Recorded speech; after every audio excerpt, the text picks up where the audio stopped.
At Arizona State University, we've made online education better, smarter, and more personalized so you can go further in your aspiring field. I decided to pursue medicine once I realized that ASU did have the online program for biological sciences. You're still required to learn the same curriculum. You're still being tested on the same content that anyone would be tested on in person. The comprehensiveness of the program prepared me so well for medical school. Explore over 300 programs at asuonline.asu.edu. To have a good harvest, one must plant good seeds and must also use the right kind of fertilizer. The carrots have grown large and firm. How good they will taste. Well, good morning, ladies and gentlemen. Welcome back to the Backyard Gardens podcast. I hope you're having an absolutely amazing day. You are with your hosts, Ben and Batavia, your favorite gardeners, and people that really are just trying to get through the season. Wouldn't you say, Batavia? We're just trying to make it. Clawing my way. Yeah. You limping through? I'm like, sometimes I feel like I don't follow any of like the Marvels like really closely, but like the X-Men storyline, like I feel like at some point every season I'm one of the X-Men trying to like, reel in their powers. Yeah. Yeah, it's tough, and it's like you're on the last leg of the marathon, you know what I mean? And we're getting through, but it's no time to give up.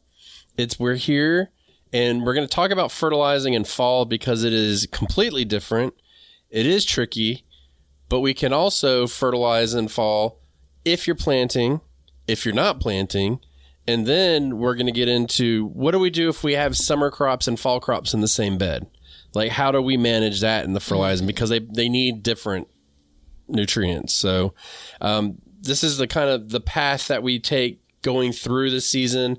And I'm going to tell you right off the bat, if you do it correctly, it can change the way you garden. So just keep that in mind. And there's changes that I'm doing in my garden, unfortunately, but it has to be done. So we'll go over all of that today. But before we do, I would love it if you'd buy some seeds from us in the seed shop below. Link is below. And also, you can become a subscriber or a patron. We are a listener-supported show for the majority, so please help us out so we can keep this show on the road. But, fertilizing. All right. Let's do the easy one first. What do you think? Let's do, what if you're not fertilizing, you're not planting, should you still fertilize? What do you think? I have my opinions, but... if you don't plan on growing anything in this space for the rest of the season, yeah, I don't think you should fertilize. I don't think you need to fertilize. Really? Mm-hmm. Really? In the traditional, you're adding some fertilizer, some liquid, or granular fertilizer. No. Yeah, I'm a big and just so you know, this is mostly about organic fertilizers because of the way they react. But I think you should add a little bit of fertilizer, just for the fact of, we know that when you add fertilizer, it breaks down, and then it starts to react in the soil with the microbiomes and all that good stuff. So I think it can help kind of charge your soil. I wouldn't give it a full-fledged fertilization, but I don't think there's anything wrong with giving a little sprinkle here and there, just to get it going, especially with the warmth that everybody's still experiencing. It'll help to break it down faster. But, there is a real thing about building up salts and stuff in your soil that you got to be really careful about. But with organic fertilizers, that's not as much of an issue as far as buildup. So keep that in mind. I don't know. Do you subscribe to the fact of building up your soil? Yeah, I think that, and you had mentioned this a couple of episodes back, that we look at it, we talk about it as, my plants need X, my plants need Y, my plants need to be fertilized. And it's kind of like, all right, you're eating something, but it's not you, it's more of, your actual body that is feeding off of whatever you're eating, if you're taking vitamins and so on. And so, for the garden, it's the soil that's the most important thing. Hard stop. And so I have a really great example of how the soil can negatively impact your plants no matter what you kind of come in to do to it, unless, you resolve the soil issue. And that's in that narrow bed by the garage where I have those pockets of soil that are seeping down. You remember the hugelkultur method I used, where I layered, or a take on it, I layered all of that stuff. And so I have soil just pulling away from the roots of the plants. And I can see the impact on the plants that are growing in the space, right? So even though I'm adding fertilizer to the space, even though I'm watering the soil, like every day it's eroding in kind of the weirdest way. It's literally kind of dropping down away from the plants. And so if I can keep the soil healthy, those plants will flourish, but I can't keep the soil there to begin with, let alone like the soil fed and the soil amended. Why is it pulling away from the plant? It's a 32-inch tall bed, and more than half of it was filler material. And so I didn't, and there are a lot of gaps in that filler material. So the soil is sinking in between those gaps, just as things naturally settle. So I recognized that would happen, but I had that false positive last fall. I planted the bed out like at the beginning of September, I think. And for the most part, at that period of time, everything did really, really well. I didn't have any heavy feeders necessarily in there. Some things like basil and some, chard and some things like that. And then I came back this year and I went all in. I had onions, I had pepper plants, I had eggplants in there. And the one space I get my actual spacing right. And starting before I even planted it, I saw the pockets. But I didn't step in then to see, all right, let me like really move this stuff around and make sure that I can get some levelness to it. Now, this is a good example of how quite a bit off topic, how we talk about, make sure your beds are level, make sure that, you don't have any dips in the soil. Like, this is why, Interesting. So would you use that method again? I would, but I would probably go less material, and I would really pack it in there. Interesting. Pack in like sardines. Interesting. I want to put a pin in that. I think we need to come back to that on a different day. Yeah, for sure. There is a lot there, because I agree and disagree, and I'm not sure if that's not confusing enough. Yeah. But the connection I'll make, I'd love to come back to it because I don't have a 100% solution to it. I have a plan of what I'm going to do. But if I look at it, like I've fertilized that bed twice in the growing season, which is about right for the type of fertilizer that I'm using, granular fertilizer, feeding every, 6 to 8 weeks or something. And I'm thinking, oh, this thing should be growing like gangbusters. But again, it's like the soil around these plant roots are running away from the plant roots. So no matter what kind of shot I give it, it's a great example of how the plants themselves probably can't even take up the fertilizer that I've added. Right. Well, yeah, because there's probably not enough soil in there. But if you go back to what we were originally talking about, doing something like a light fertilization, if you're not planting right now, I think could potentially help with that because it would kind of activate that soil and feed it so it could start to break that down more. I mean, that's just kind of how I feel about it. I know a couple years ago, building up to spring, I didn't have a couple beds planted and I did some compost teas in there. And that was the whole thought process, was like it would get the soil active, because, I mean, we've always said, and I think it's commonly known, like an empty bed is a bad bed. Something needs to be in that bed, like working it somehow. And when I say working it, I don't necessarily mean like growing in it, but, keeping that soil active, albeit maybe it's just mulch. Letting the mulch continue to break down instead of just leaving a bare bed out there. I think that's always spells a recipe for disaster. So yeah, but if you have organic matter that's breaking down, I'd say that bed is working. Yeah. Right. And so, yeah, I mean, I think that the idea of adding what I consider an amendment like fertilizer, I don't see it. And also recognize from a level setting perspective, I'm only a handful of years into the, fertilizer train. Yeah. I avoided it like the plague for more than half of my garden career. Yeah, and I will say that, different fertilizers can be used in different ways. So, even if you don't want to use a granular one, and let's say you just throw some, and fish fertilizer is notoriously a weaker fertilizer. Doesn't mean that it's inferior, but it's just not as strong of a fertilizer. So that can be a good option too, and in my opinion for this. It's just one of those things you'll kind of have to test out. But the issue with some of these things is, the stinkier they are, the more inviting they are to pests. And when I say pests, I mean mammals. So we just have to be very careful about that. But it's up to you what you want to do. But that's how I operate in my garden is no matter what, I'll give a light sprinkling. I would by no stretch of the imagination go out there and give it a full fertilizing in the fall to sit for the whole winter, but you can always do that if that's something you want to do. But what we do know is plants that grow in the fall definitely need more or different nutrients than summer plants need.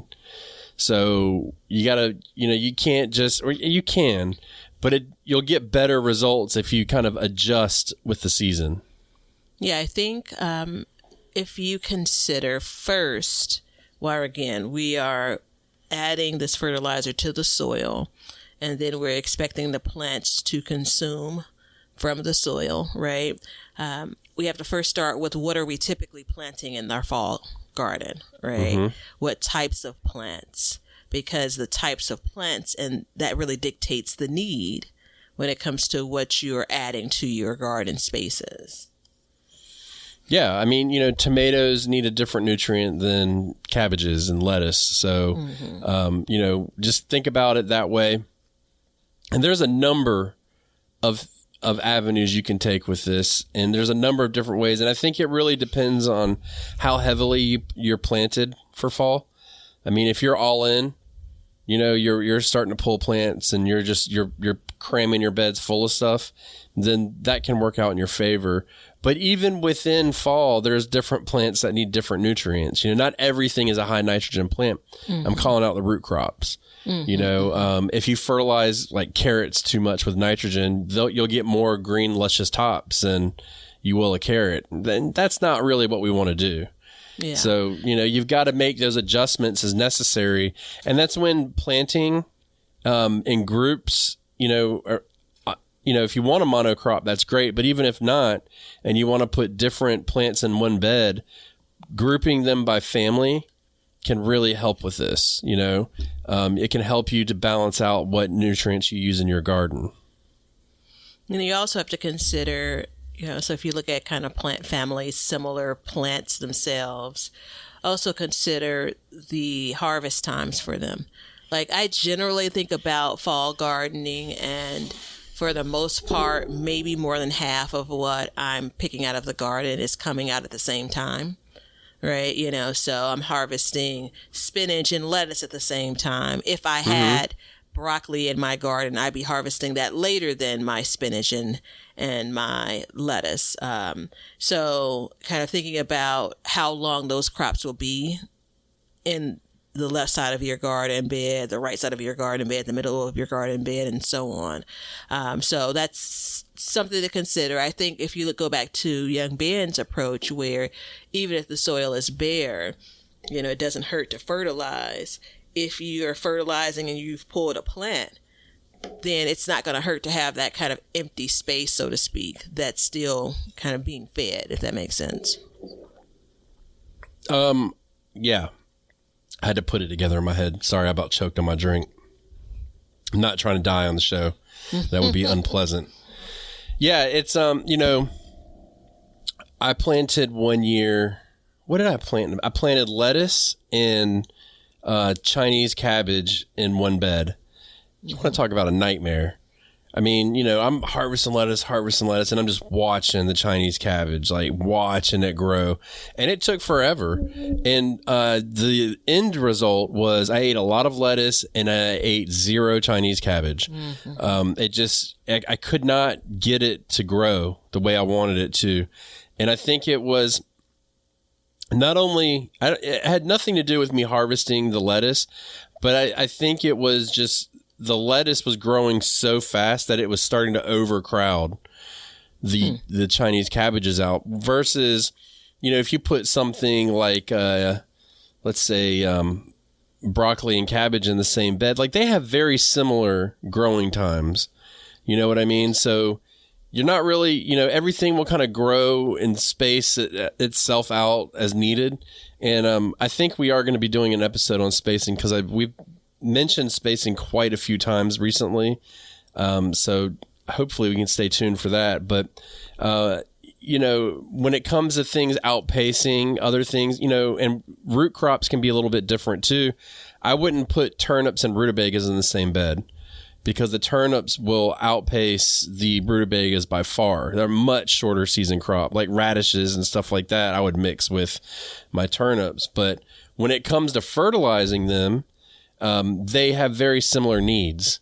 So it starts to get a little tricky depending on how diverse your garden is and, your palette for what you're growing. Yeah. So walk me through for your fall garden, like the frequency that you're fertilizing and then the time frame kind of roughly from start to finish. Like, this is over a 2-month period, a 3-month period? Okay. So right now, I just direct sowed actually, let's take that experiment out. Let's just remove that and say we're putting in starts. I put in starts, we'll say this year it looks like it's going to be around September 1st. I'll give them a pre-planting fertilizer, granular, and I'll put that in, and then I'll come back in about 2 weeks probably, and I'll shoot them some fish fertilizer through the drip system, or you could hand water it in, however you want to manage that. And then I would, about a month later, I would come back. So now we're at 6 weeks after planting.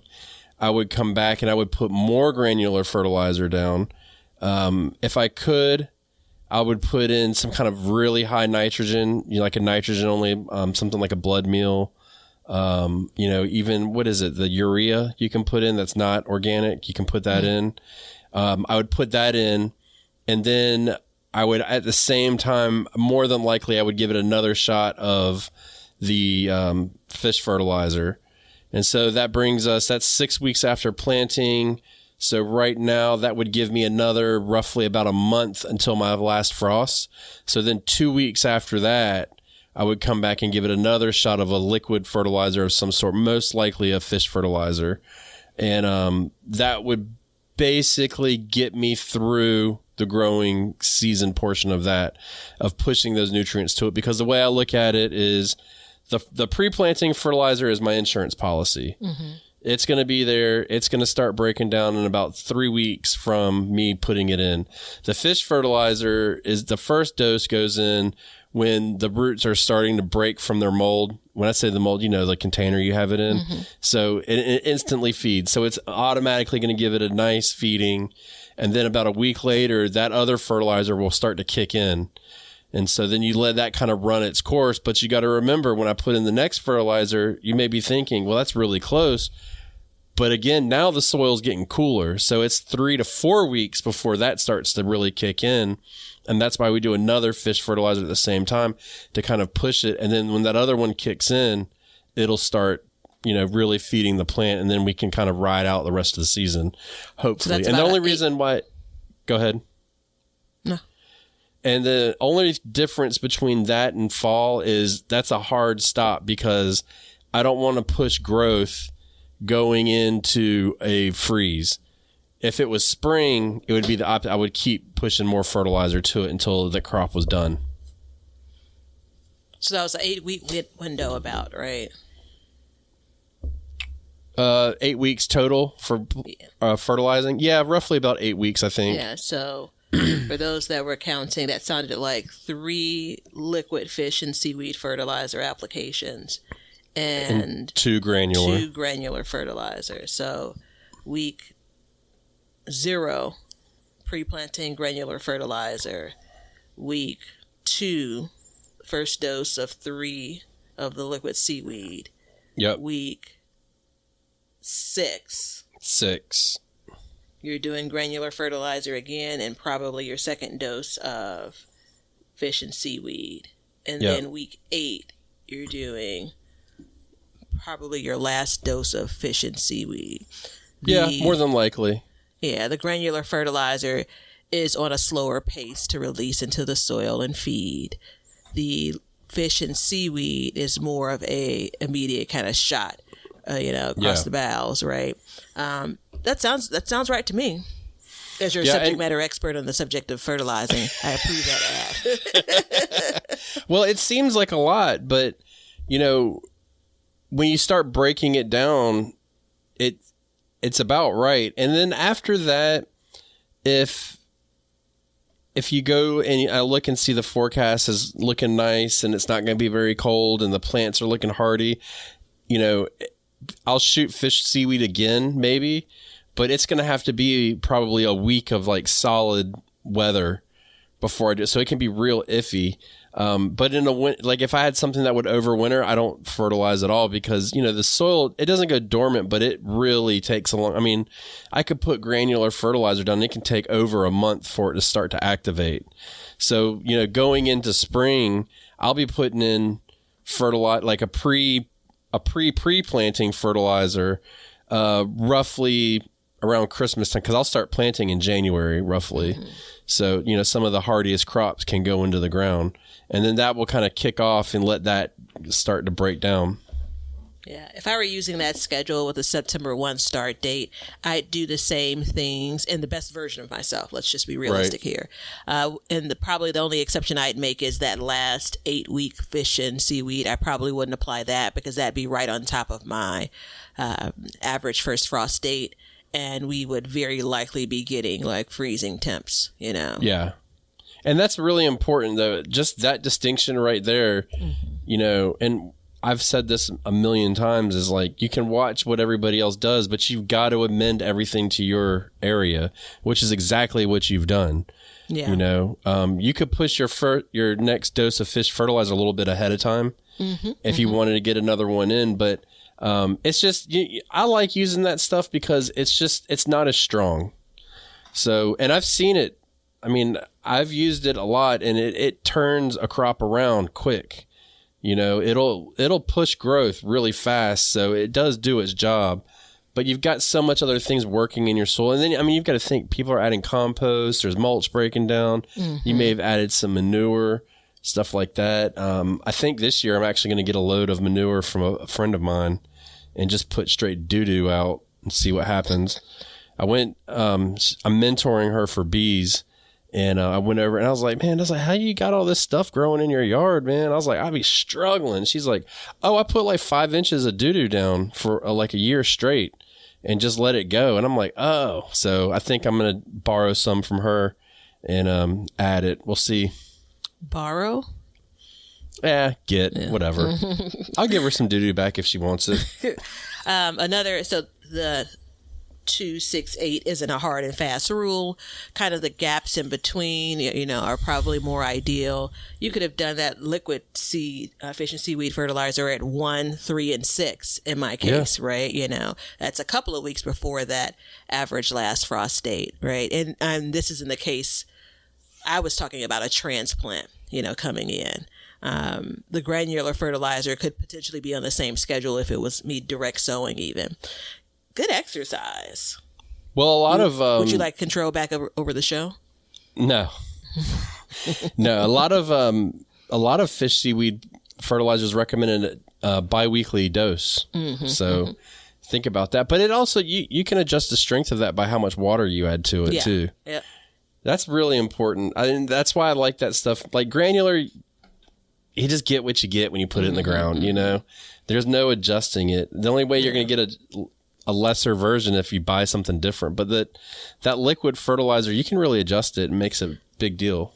Yeah, one thing to consider when you're doing a water-soluble fertilizer is like the fish and seaweed. You can put it on your leaves and it's just fine. But think about how cool your temps are, right? Yeah. You know, so are you watering and fertilizing at 3 p.m.? And now is that water, potentially even with the fish and seaweed fertilizer on it, is it going to sit on those leaves? Is it cool enough for it, it not to dry going into the night? So again, just a little bit of hygiene, if you will. Yeah, it's I was gonna say I would do it early in the morning, but that may not actually be a good case. Because if it's freezing in the morning, you obviously don't want to put water right on it. So it'd probably be a middle of the day application would be best, especially if you're putting on the leaves. Yeah. But also putting on the leaves will give it a foliar feed. Yeah. So, I mean, remember that. But why is it different? Like, what is the difference that we need for fall versus summer? It's everything that we talk about, the sexy and the not sexy, right?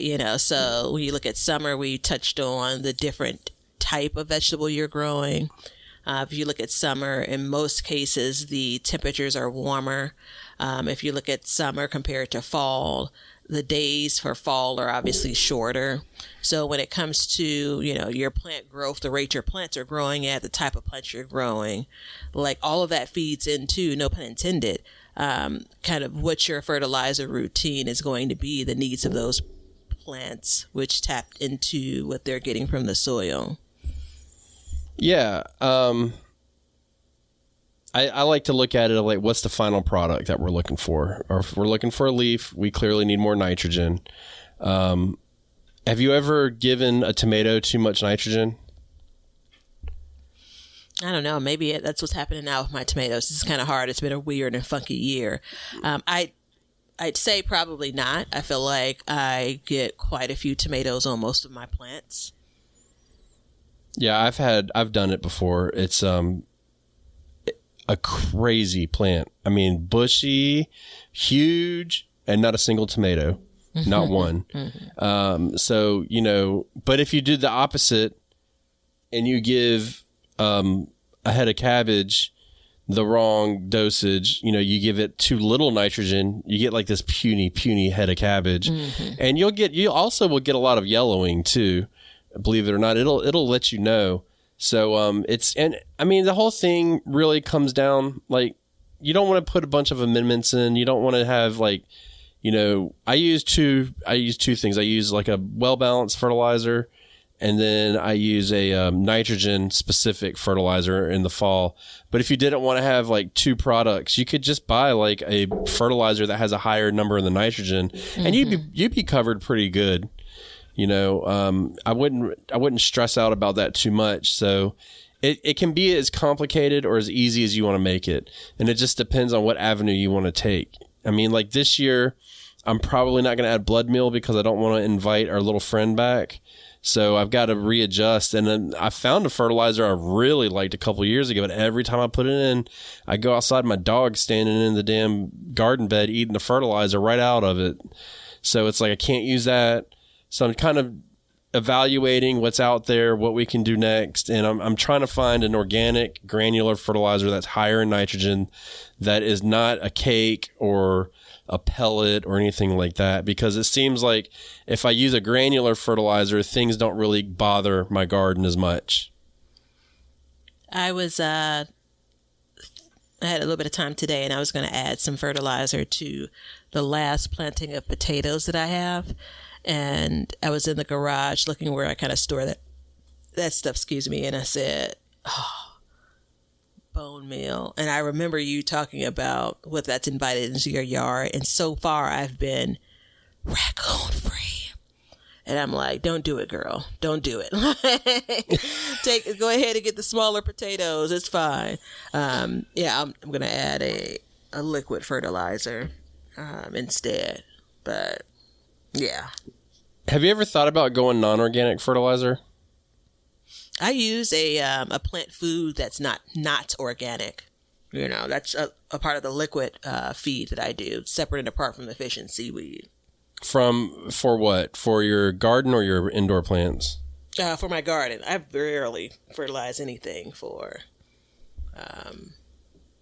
my indoor plants, but that's a different conversation. Yeah, I'm debating on whether or not to kind of switch over, especially, you know, as we have this issue, because I feel like they won't really want to dig into my garden, or using it in conjunction. You know, I had mentioned I think it's called urea. It's like pure nitrogen you can add, liquids soluble.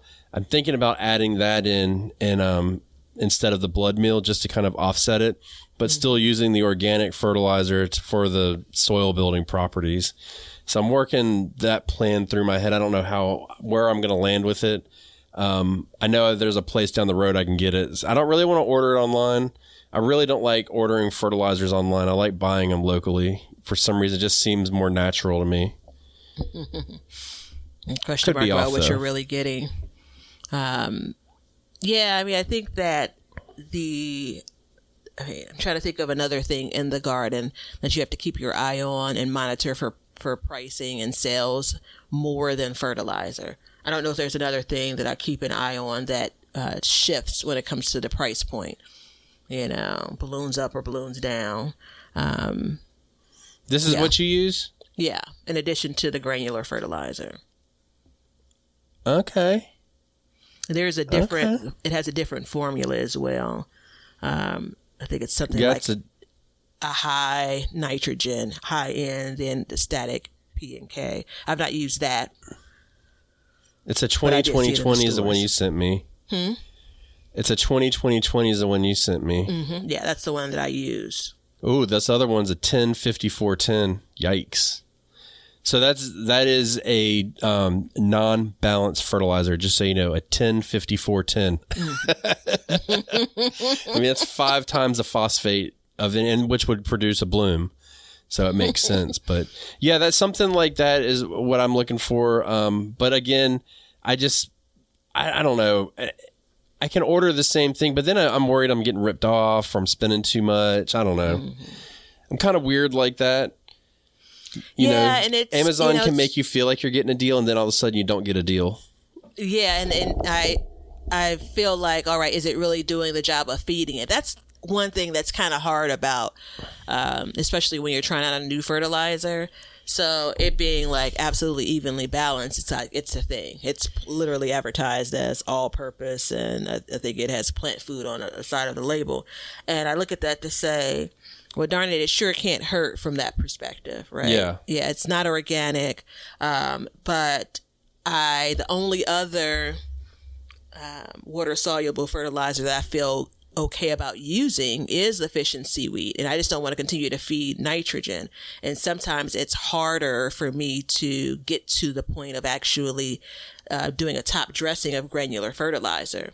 Like quite literally, like accessibility. It's harder for me to get to, the soil line in those plants.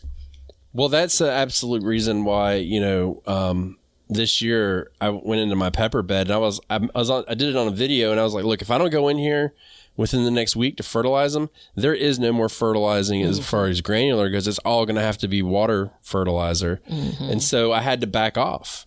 I could not get into the bed anymore, which I'm glad I had the drip system because I was able to drip feed them a little bit more. But it was one of those things where it really made it difficult. And I'm not against any kind of fertilizer necessarily. What I will say is I'm not for using all synthetic fertilizers. I think you should definitely be adding some kind of synthetic or organic fertilizer into your garden just for the other benefits. But why don't you want to add a lot of nitrogen to your garden? Well, it depends on which thing I'm spot fertilizing. Right? Okay, which plant? So, like, for my potatoes, as an example, we're past the point of, like, me wanting to put on, a brand new blanket of growth, leaf growth, right? Tomatoes are a good example. Like, what's on the plant is going to be on the plant at this stage, right? Yeah. Now, I can still get to those, so I will use the granular fertilizer for that, knowing, again, it's going to be a delayed reaction. So yeah, it's cucumbers is a good example of what I've used based on where this other fertilizer based on where I planted them. Like, it's almost impossible. I've created like this maze where I had to get down on hands and knees to plant them to begin with. And now I can get to the cucumbers, but not the actual, root of the plant. So the only choice I really have is to add a liquid fertilizer. And in this case, like, it's nothing wrong with putting on new leaves when it comes to like my cucumber plants, but that's not my primary interest at this point, right? I'm looking for. Well, you're at the end of the season. Yeah, exactly. I'm looking for that last flush of flowers and actually producing cucumbers. So that means you would want, if it was right now and it was me, you'd want to put a higher phosphorus. Mm-hmm. What was that number again? 55? No. Yeah.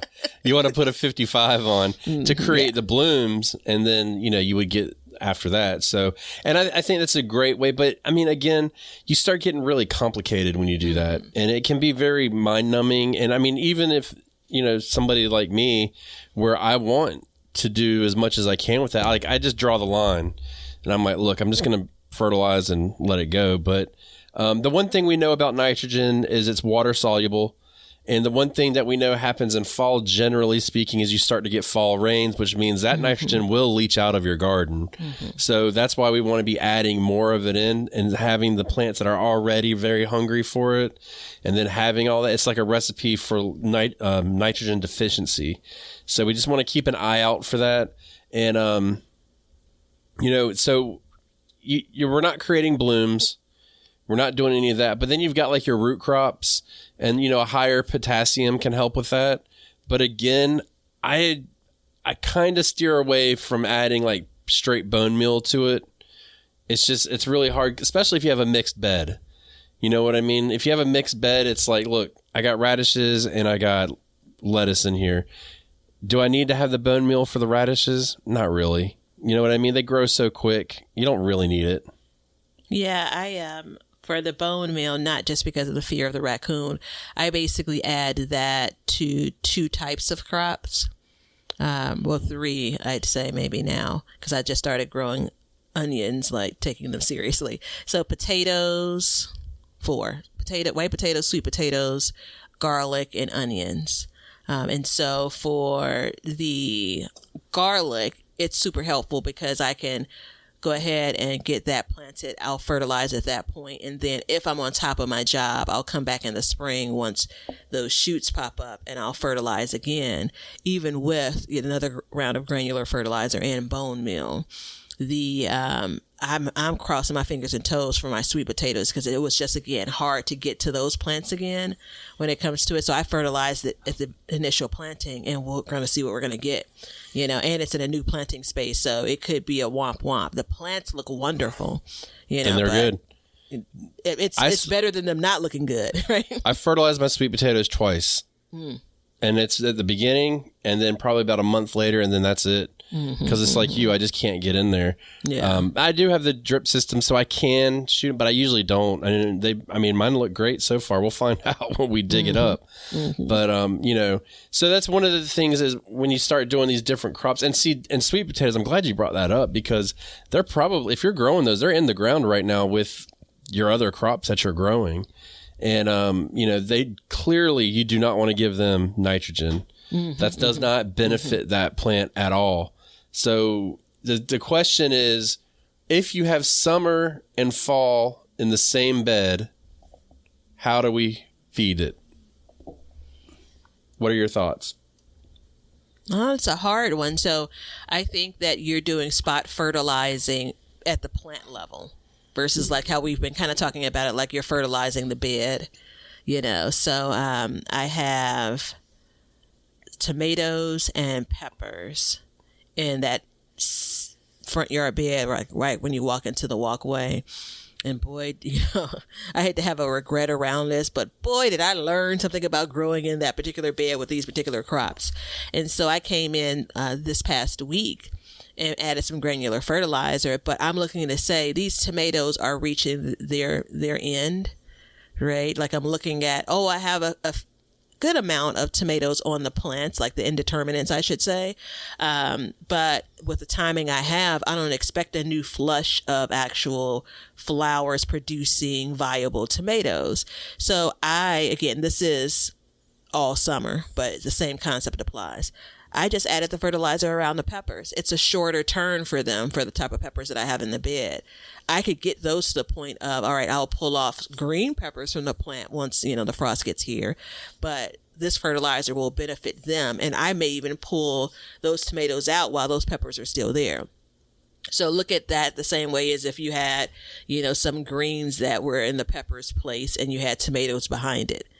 Same concept. You don't have to fertilize the entire bed. If you're using it in your drip irrigation, that's a little bit more, problematic. Kind of everybody gets it, but that's not the way I'm fertilizing.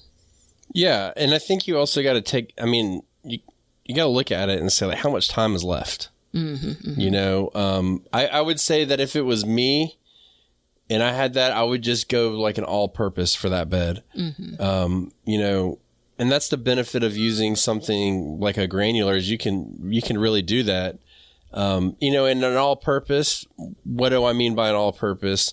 Clearly, the 2020 was all-purpose, but if you're not using that and you're doing something like I am, where it's like I have a blood meal, or I did, and then I have my other, normal fertilizer, I just eliminate that blood meal. I may put that blood meal in or that nitrogen in at planting, and then just let it ride from that. But that little bit of extra nitrogen can go a long way. I just really wouldn't want it to leach out into the other one. So I'd really have to put it by the roots so that it would get consumed by that plant. And I'm going to be honest with you. I don't know if it really works that way either. Roots go all over the place. So are you really spot fertilizing? Let's be honest. I think if you put it at the base of the plant, the plant's probably consuming more of it. But the other plants can definitely get the benefit because not only that, but then it can move as well. So, water move it, wind. You may dig up something and push it over there. But I think you're looking at it at such a micro level at that point. It's like you just make yourself sick trying to figure that out. Yeah, I was just looking at it's 533. It's the granular fertilizer that I use. So it's counter to what I just said. I don't want more fertilizer, but guess what? I don't want to have to buy a fourth or a fifth or a sixth type of fertilizer, right? Yeah. So I have this one fertilizer that is, higher in nitrogen, but even when it comes to potassium and phosphorus, and then I have the fish and seaweed, right, which we know is going to be basically all nitrogen. Then I have this equally balanced synthetic fertilizer 20-20-20, right? And so one could argue I could have added that to this. And send me a link to that 533. Yeah, sure. I could have added the liquid fertilizer instead of the granular fertilizer. But to be quite honest, I don't know if I really thought about it. Yeah. This is one that you really got to poke around for because the prices are ridiculous unless you get a sale. But I think you're probably looking for just the name of it. Yeah, I'm just looking for a name. But I'd like to see what it would be cost to because I can laugh at you. You overspend too much. Did I tell you about... I told you this. I shared the story on the air. So the price point that I found it last year for like 38-pound bag for like $19. I've not been able to find it that low. And had I had the foresight, I'd have really stocked up. So I found it for like 32 or something, which again, it's painful to buy the same type of bag for that price, but it's as high as 50. Just in your regular stores. But the $32 price, I ordered it and had it shipped to like a hardware store across town. And like, they didn't seem that happy with me when I walked in. And so then when they brought it outside and I got it into the car and I was driving home, I realized it smelled it was so strong. And so I'm like, it's sitting back in their storage room and it's like, I've been meaning to come get it for the last 3 days. And they're probably like, when is this lady going to come and get this stuff? I had to drive with the windows down. I would use, I think I'm going to switch to this. Because you're using the same brand. Yeah. But it's a different NPK makeup, I think I remember. Yeah, the NPK for mine is I always get it wrong, so I just got to look it up because I'm tired of getting it wrong all the time. And I'm sure you can get it for a reasonable price in your neck of the woods. It kind of depends. Where's it at? Good night. They got so many options. It's absolutely ridiculous, man. It is absolutely ridiculous. I hate it. Here it is. It is a 344. So a 533 would do me better. And I think we need to say something. We've said this earlier in the year, but that number being so low, doesn't mean it's a weak fertilizer. It doesn't mean that at all. It's just, a ratio. So, a 20-20-20 is the same as a 10-10-10, but a 533 means it's got a little bit higher nitrogen. And that is what I'm looking for. So, because I have to go buy fertilizer today. So that's what I'm going to do. But, and it's got the lower phosphorus, which is what I need. Is it phosphate? It's lower phosphate because that's, my garden has too much in it. So I don't need to be adding a lot to it. So it should work out pretty good. Okay. Well, I would say, let me know how you like it, but I mean, it kind of is what it is, I mean, I'll let you know in about 6 months if we remember. Leonard! So the other one that I've used is a 433 by the same people. I'm just going to say it. I don't care. I just got to say the name because I feel like it's getting ridiculous. It's the Absoma. So I use the garden tone. Batavia's got the plant tone. The garden tone is 344. The plant tone is 533. And I've used the biotone starter, and that's a 433. And I like that biotone starter, but it costs way too much. You can't get enough of it. So I don't like, and I don't care about the company at all. I'll use whatever is organic.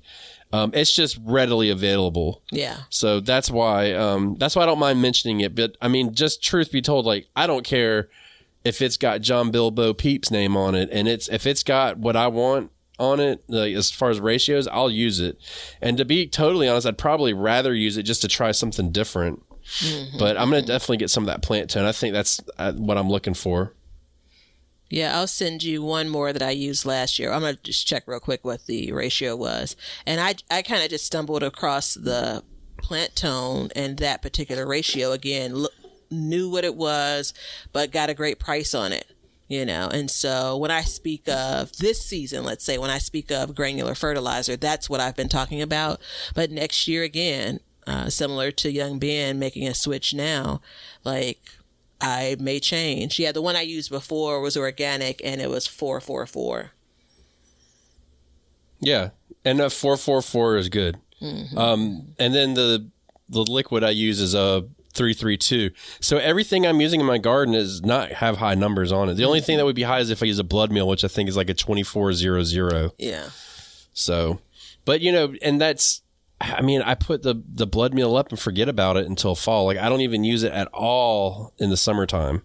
So what I may do is, because I'm planting so fast and replanting, I will put a little sprinkle in for basically everything for a pre-plant, but then that's all it gets in the summertime. I don't ever go back unless I see an issue. Yeah, but I can't encourage you all enough, though, comparison shop for these fertilizers, because like, who's regulating fertilizer prices? The prices when it comes to the size of bags or whatever have you, it varies so much. It's like the price of gas in Illinois compared to California, like it's the same gas, right? So shop around. If you're purchasing online, don't buy the first one that comes up if you're interested in buying one of the ones we've mentioned. Or to be quite frank, any fertilizer. Like, it's not specific to this company that you have these, kind of price swings. I've looked around for a few others, especially when you're getting into the organic fertilizers. I should say, not especially, but because that's the one I focus on more so. Yeah, well, we know that the war in Ukraine caused fertilizer prices to go up. And I know that, like, they're not made in Ukraine, but it could possibly be, and I'm not going to dig too deep in this or go on too long about it, but it could be that the ingredients come from there and that caused the prices to go up. So maybe if that war ends, we can see things even out, but who knows? So yeah, but what I do know is if you come in and you're planting fall and summer in the same bed and you're having a difficult time with it, it really comes down to planning, and that's where the planner app comes in. It is a supporter of the show with the square foot drag and drop interface, the color coding for companion and combative plantings, the seed box, the multiple varieties of different vegetables. It's a one-stop shop for planting a garden, and it does make a huge difference. It's available on the Apple and Google Play Store. You can check it out.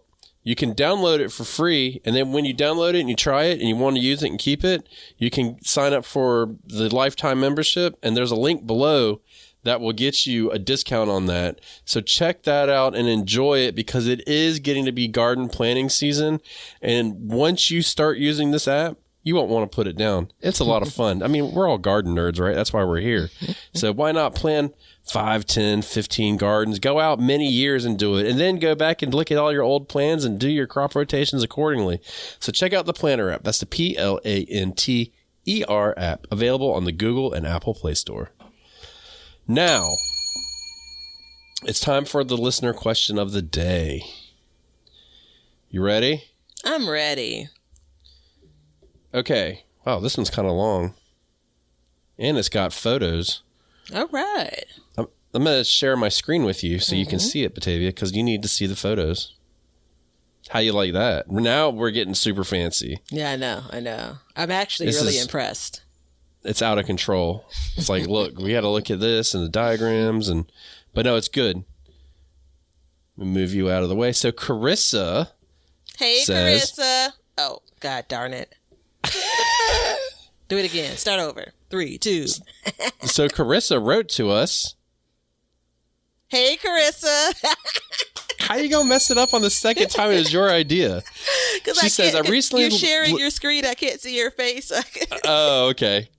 She said, I recently listened to your podcast about overwintering crops and was curious if anyone else had success with rosemary in Zone 5. While I wouldn't really call rosemary a crop, it is an herb I like to use frequently and I'm curious about pushing the limits with. I planted rosemary in 2023 and managed to overwinter it into 2024. Everyone told me it couldn't be done. How dare they? Could have been pure luck, but I'm optimistic for 2025. There's a few reasons why I think it survived. Planted in the ground, in a rock garden which holds heat, under a dwarf plum tree which provides some protection near the house, well-draining area slightly on a slope, sandy soil also helps with drainage, had thick clear glass over them for the coldest months, and then plants were small and close to the ground in mild winter. If there are any other ideas on keeping cold-sensitive herbs alive without much maintenance, I'd love to hear your thoughts. I am fully resigned to losing these plants at some point, but will enjoy them while they last. So she sent pictures of the 2 plants, and she's got them in a rock garden. And I think some of what she said is very accurate. Let's see. Let's go down the list. So planted on the ground in a rock garden which holds heat. Yeah, I think that helps. What do you think? Yeah. I don't think it hurts. No, it definitely doesn't hurt. Under a dwarf plum tree which provides some protection. I don't know. I don't think that really makes much of a difference. I think the next one near the house makes a difference. Go back to the picture. Okay. There's a plum tree right there. Okay. Can you see my cursor? Yeah. Yep. Yeah, it's a small plum tree. Mm-hmm. And the plants are definitely low and in between all the bushes. I just realized that you guys can't see what we're talking about. So they're very small and they're low in between the bushes, which is causing like a windbreak. Mm-hmm. Which can be very helpful. I think it's probably those other plants. I can't tell what they are, but the other little bushy plants probably are giving it more of a break than the actual plum tree. Yeah. What is the lowest low for a Zone 5? Can you look that up real quick? It has to be like negative 15. Oh, that's real cold. Mm-hmm. Near the house, yeah. Well-draining area, slightly on a slope. I don't know. I think really what you're doing with, we're specifically asked here about overwintering stuff that typically should die. I don't think drainage has much of an issue with it. It's all about cold management. And she says that she had thick, clear glass over them for the coldest months. That clearly makes a difference. So let's see, -10 and -20 as the That's average really for cold. that hardiness zone. Yeah, it is. So I'm in zone 6, and ours is 0 to -10 as a average low or lowest temp.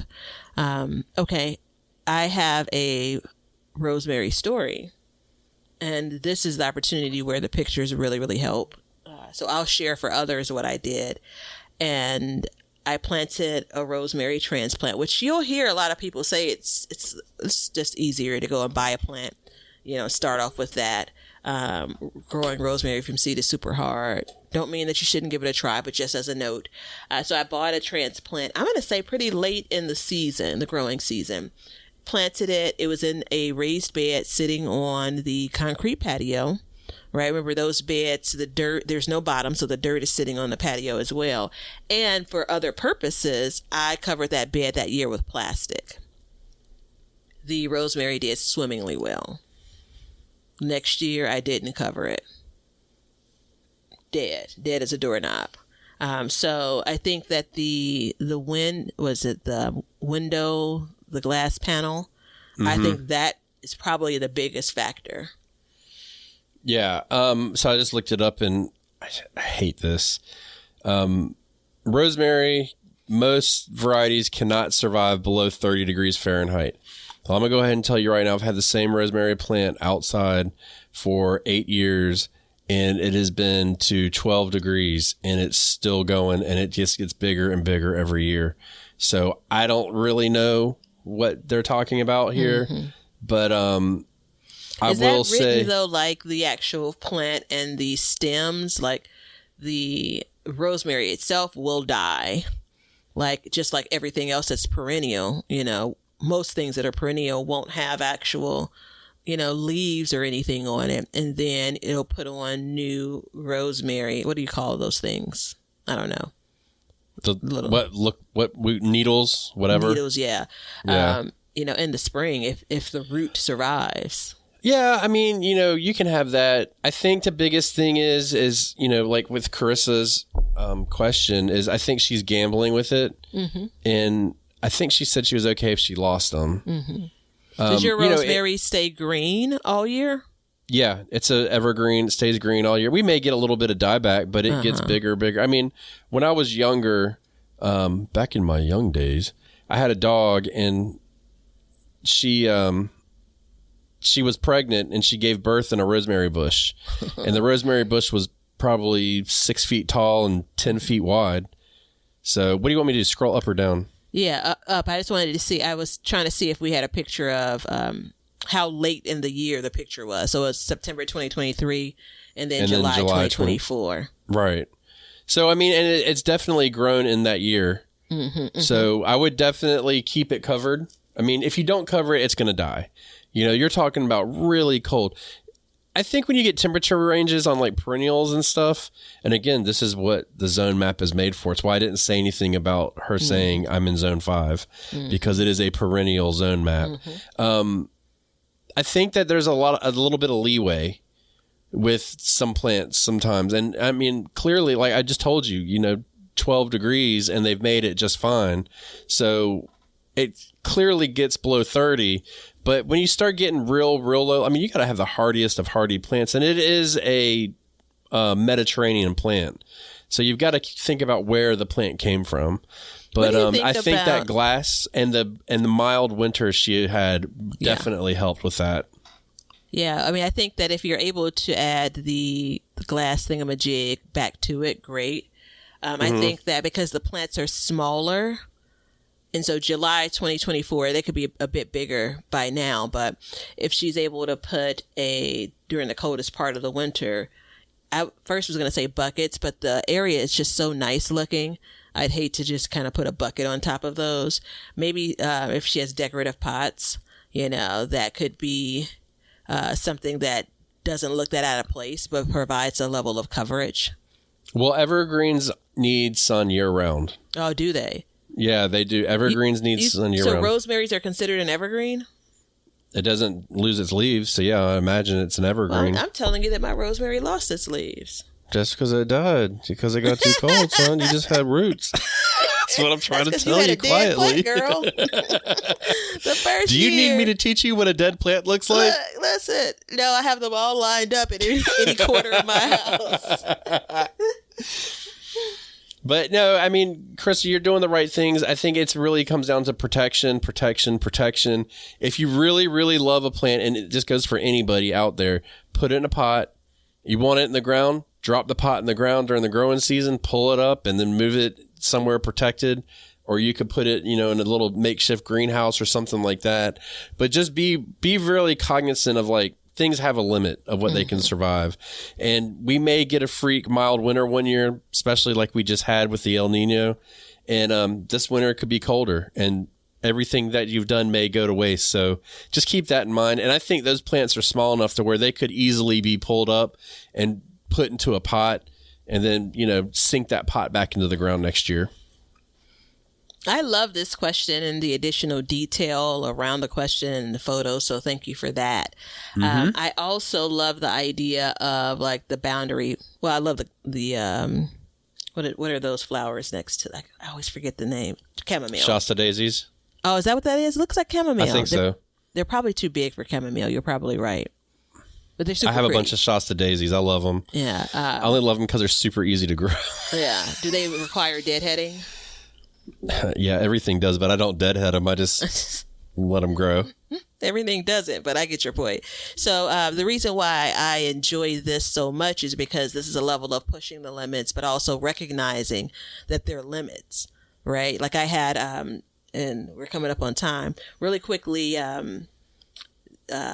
dahlias are one of my top 5 favorite flowers, and I planted some in the spring and was all prepared to enjoy them that year, which I did. The next spring, I was going to dig them up, and I saw the shoots come up. I'm like, oh, shoot, they're coming back. Same thing with my gladiolas. Now, for one of the dahlia plants, I think I had 2 of them in a space. The third year, they didn't come back, and that's fine. I actually going into it felt like I got an extra year out of it. Dude, I have a dahlia that I planted and it got shaded out, and I was like, whatever, I don't care. And this year, it's 3 years old now.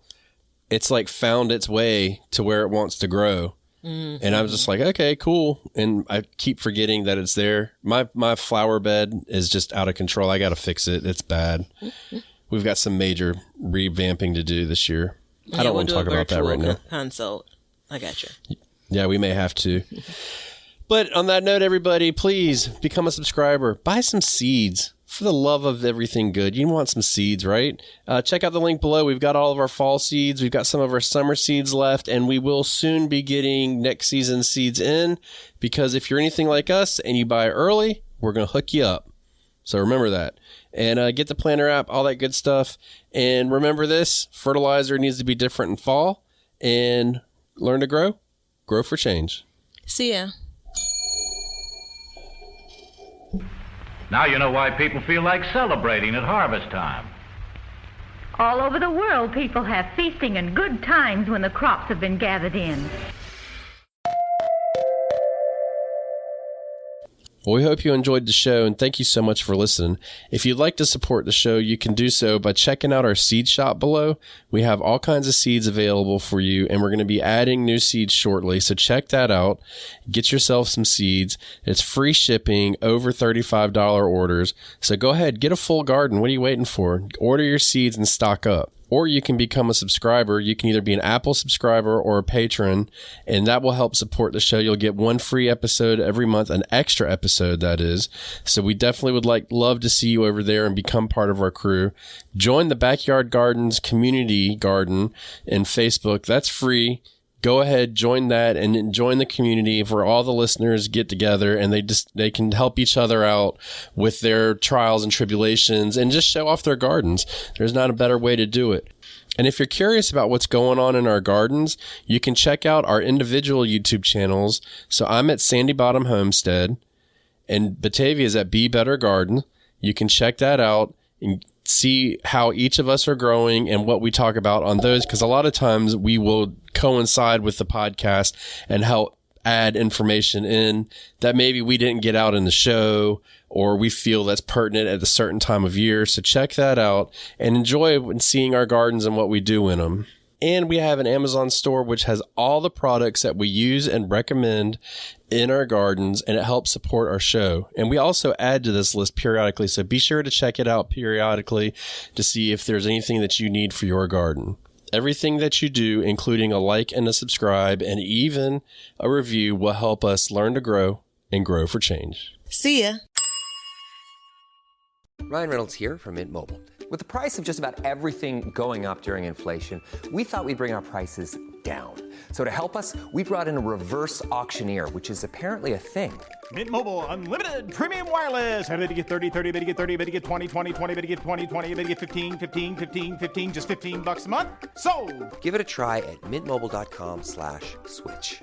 $45 upfront payment equivalent to $15 per month. New customers on first 3-month plan only. Taxes and fees extra. Speed slower above 40 gigabytes per detail.